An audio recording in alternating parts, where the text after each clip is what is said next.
Hi guys, welcome back to my YouTube channel. I'm Peter's Precious. Let's talk mental health. Welcome back, guys. Today we're going to be talking about why non-verbal communication. If you can remember from last week, we talked about non-verbal communication. So today we're going to be talking about why non-verbal communication is important and how to improve your non-verbal communication. So today we're going to be talking about why nonverbal communication is important.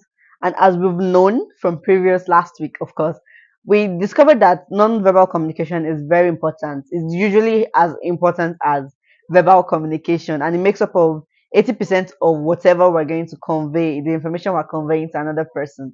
That is the amount, the percentage it covers. So why is it important? We know that it's important in conveying meaning to someone else. So what benefit does it provide to us? Why is it important to us? So we're going to be talking about the benefits right here. First thing we see is strengthening relationship. Non-verbal communication helps strengthen relationship. It helps fosters bond between people, and it's like you have a close friend because the person can get what you're saying before you actually even say that thing. Makes you guys feel like you guys are just exceptionally close. The relationship between you and this person is just different. It's on another level. Yeah, so it strengthens relationship. It's also used to substitute spoken words. There are some words that you cannot just say at a particular point in time. Like if you're in distress, it's difficult for you to actually say, "Oh, I'm in distress. Oh, help me." But non-verbal communication help you pass information to people that, "Oh, I'm crying out for help at this particular point. Please help me," and whatnot. So it is also very important for substituting spoken words. Non-verbal communication can also help reinforce a meaning. You can imagine saying something with signs, like you're telling a person that, and you use a word, you accompany it with a word, and like go that way, and you say a word, it usually reinforce the meaning. So the person, oh yeah. So when you were doing this, you're actually telling me to go that way. I was not wrong when I interpreted it that way, or I was wrong when I was thinking you were telling me to close my eyes or something else. So it helped reinforce meanings. It also helped regulate conversation. And it helped people know the start point of a conversation and the end point of a conversation. If you're in a conversation with a person and the person was like, and that's all. And you're like, there's not going further in this particular conversation. This person have practically ended the whole topic while it just started. Or if you say a person says something like, "Oh, really? You want to say something? Oh, go ahead, fine." You can discover that from the person's non-verbal cues, it's showing that the person is actually receptive to actually hear your opinion. Why some people like, "Oh yeah, say your opinion. Yeah, just talk. It's fine." Clearly, what I just did now, you know it is not fine. Don't go ahead and talk at that particular time. So yeah, so non-verbal communication help regulate conversations, and they also help reinforce meanings. It substitutes for spoken words, and it help create the bond between people. That's why it's, yeah, it helps. It's important. It helps put all this thing into perspective and a structure. So bringing us to the second part of today's YouTube video, so we're going to be talking about how to improve your own non-verbal communication skills, which is very important. First of all, you have to pay attention to your own skills, your own behavior. How do you behave when you're sad? What's the tone of your voice? When you're unhappy, how do you respond? What body language signs do you give?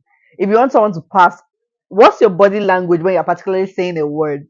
Like if you tell someone, "Oh, thumbs up," and you're like, always thumbs up. So equally, even when you don't talk and you do like this to a person that is used to you saying, "Oh, thumbs up, give it a like," even when you do like this and the person don't really hear your voice, they can picture the voice that you're going to say in their head. So first of all, you need to observe your own behaviors, because you discover that, oh, there's some body language and there's some bodily signs you actually make that doesn't really correlate with the message you're trying to pass. And thereby taking these actions into consideration, we have to correct the ones you want to correct so that you can pass the appropriate information to a person. Another thing is to be a student of others. You need to learn from other people. When a particular person says something, how do they convey it? What emotions do they say? What body language do they use? What eye signs do they use? Or if someone is trying to tell you that, oh, lock up on that matter, like keep quiet on that matter, don't talk about the matter. What facial expressions do they use? What hand signals do they use? What body language do they use? What is the response of people? What body language do they use to respond to that action. You need to be a student of others to learn and pick points from people's body languages so you can also improve yourself and be a better version of yourself and also communicate non-verbally better.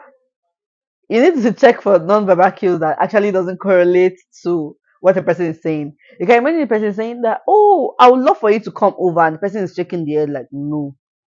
It's like what they're saying is totally opposite to the body language or the thing they are doing with their body. You need to take note of these skills. It could be the person is not ready to accept that at that particular time, or the person deep down doesn't really want you to come, and the body just responded accordingly, and the person just said something trying to be polite and whatnot. So you need to take note of all those skills too. Another thing is that you need to think before you act. Of course, there are a lot of times you might have to act on impulse for particular things, but you need to stop actually think before you act to understand what the person is actually saying or what you want to give, the message you actually want to pass across to a person. You also need to ask before you assume. There are a lot of times the general meaning for a particular thing is this, but if you're in an in group of a person, you might discover that in that in group it might mean something else. So instead of you to assume, it will be safe for you to just ask to have clarity on that particular thing. So please ask. Yeah. So thank you guys for joining us today. I hope you picked one or two things from it. Please do like, subscribe, and share my channel to your friends and your family. I hope you learned how to improve your non-verbal communication skills and the importance of these communication skills in our everyday life. Thank you very much, guys. See you next time. Bye.